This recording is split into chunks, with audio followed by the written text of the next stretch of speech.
in the end, guys, there's a lot of different ways that you can do to save money in grad school for buying these books.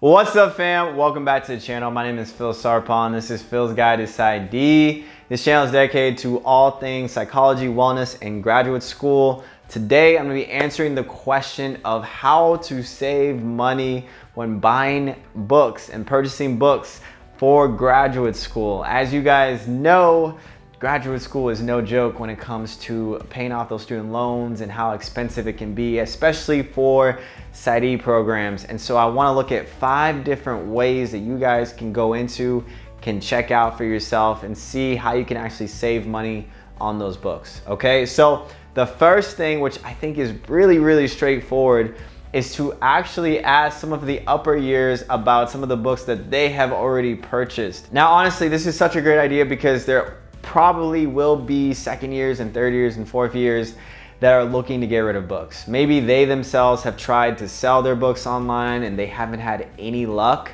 And most likely they will probably just give you their books for free. I've actually had this done to me as well as a lot of people in my cohort. And this is a really common process because for each semester, there's an unbelievable amount of books that professors will make students buy. And honestly, most people don't buy these books or half of these books because they can be so expensive and they can be so many books. In fact, in 2 or 3 years, you might have like 80 books that you might never read again. Some of them might actually be useful, but some of them, it might just be not useful at all. Maybe you just read a chapter for a class and now you guys didn't really use any of it. I think some of the upper years would actually be way more than welcome to get rid of some of those books. So you guys should definitely look into that if you can kind of make friends with the second years or third years, or even if you guys have a little bit of an overall group me of all the cohorts, or you have people's emails, or you have a Facebook group that's designated just for your clinical psychology program, the first years through the fourth years, then definitely put a question in that Facebook group like, hey, or in that group me, hey, is anyone selling books for a discounted price? And that way you can also have the same tradition when you go into a second year or third year. You can basically just pass down your books to the second years or pass down your books to the first year. So I think having this system, it will work to benefit not just yourself, but a lot of people who are really not trying to spend that much money on books for grad school. Number 2 is that you can look into Facebook groups. So a lot of Facebook groups are going to have psychology groups that are just have psychology students, or maybe they have an area of psychology students in a particular area. Whatever the case may be, I even already mentioned that there are going to be graduate programs that maybe they have their own Facebook group all the way from the first years to the fourth years. And that is another way that you can kind of get into these groups and ask people if they are looking to also get rid of some of their psychology books or also looking to sell some of their books. The other thing that you can do is that you can actually check out some online sites where you can basically pay for a membership, a monthly membership, and have a whole access to a number of books. And one of these sites is called Scribd. Now, you may have heard of Scribd. I don't know if I'm saying that correctly, but it's scribd.com. And this site, actually, I've read a ton of my psychology books just from this website. So this website actually has a number of great resources and materials for psychology students. And it's actually pretty affordable. I think the monthly membership is about $9 per month. So if you were to get a membership, you'd have access to those books, all the psychology books that you can think of. I'm pulling some up right now. So, I mean, this is great stuff. And so that way you don't have to drop like $600 on books for one semester. You'd actually, for the 6 months, you'd pay about 40 to 50 bucks.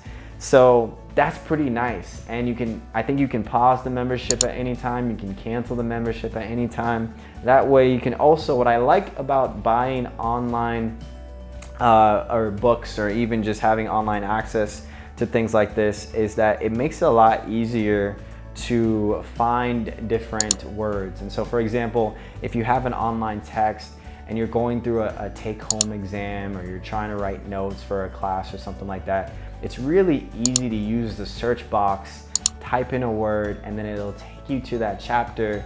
So it's a lot easier than having the physical copy of the book and having to figure out what chapter or what mark you made that thing. All right, so number 4, the next thing to kind of check out, and this is something that I wish I had thought about before even getting into my PsyD program, is that PsyD schools also have their own libraries. Most of the time they will have their own library, especially they're gonna have a library of all the different psychological assessments that students will have to take. And one of the things too is that they might have a library of all of the books that maybe the professors have collected over the past, and basically resources that you can go into it and you can check out a book and you can basically use it when you can or use it when you need to and then return it. And so I think this is also a great resource because this is actually going to be a free resource. I mean, this is something that probably your tuition is also partly paying for. You can even ask your faculty members if they have those books in the library. And a lot of times your school will have its own sort of like library site that you can go on to, and then you can see if you can check out books. Like most schools have their own online libraries where you can go and you can actually check out books from the physical library that they have on campus. So some of the books that the faculty members might have might also be in that resource as well. So really try and take advantage of those free resources, especially because those are things that most likely your tuition is paying for. Those are things that a lot of people may not think about. The other thing, and this is number 5, the other thing is grab a partner, grab someone in your cohort, say, hey, let's see if we can buy this book and let's put our money together, right? So let's basically split the cost, whether it's among 2 people or 3 people or 4 people or however many people, but split the cost of some of these books and say, hey, like, well, you can use it on certain days of the week and I can use it on certain days of the week. Or maybe after class we use it together, or maybe I'll pass it off to you on some days or you pass it off to me. You know, there's so many different ways. Like for example, if the cohort, all of you guys want to buy a book, you might be able to get a group discount on where every person can have the book, but it's on a discounted price because so many people are buying it.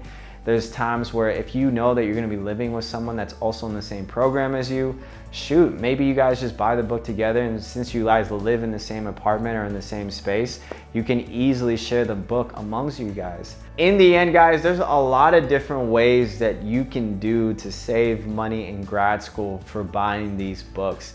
I would definitely check out things like Facebook, some of those Facebook groups. I would definitely ask some upper years if they have books that they're trying to get rid of. I'd check out some online sources where you can have a membership and just pay a monthly subscription to having access to a whole number of different resources for books. And even checking out your school's library, and if there's a ton of people in your cohort that obviously want the same book, seeing if you can split the cost of buying the book and sharing the book amongst your cohort so that it makes it a little bit easier for all of you guys to save money. And that way you don't have to pressure yourself or stress yourself out for buying all of these books for every semester. Now, I do want to say, I mean, there's definitely gonna be classes where you're not going to be able to escape this, and you're going to have to grit your teeth and just buy the book. And hopefully you actually use that book. There's been books that I've bought for my classes that I've barely even read or I haven't really used, and I'm like, oh my gosh, I just wasted so much money on this. But honestly, you know, it's hard, it's tough, it's always a balance of wanting to buy the book, but not wanting to buy the book, not wanting to waste the book after the semester, trying to sell the book after the semester. So there's a lot of different ways that you can kind of go about it, but hopefully I provided you guys just some different options if you haven't thought of already in terms of how you can save money when you buy those books for PsyD school. And this works for college, this works for graduate school. I mean, this is just a basic life tip for any student that is trying to go further into their career and into their education. Now, if you guys haven't already, smash the like button. If you have any questions, put it down in the comment section below. Hit the bell to get notifications anytime I post a video. But with that, I will see you guys in the next video.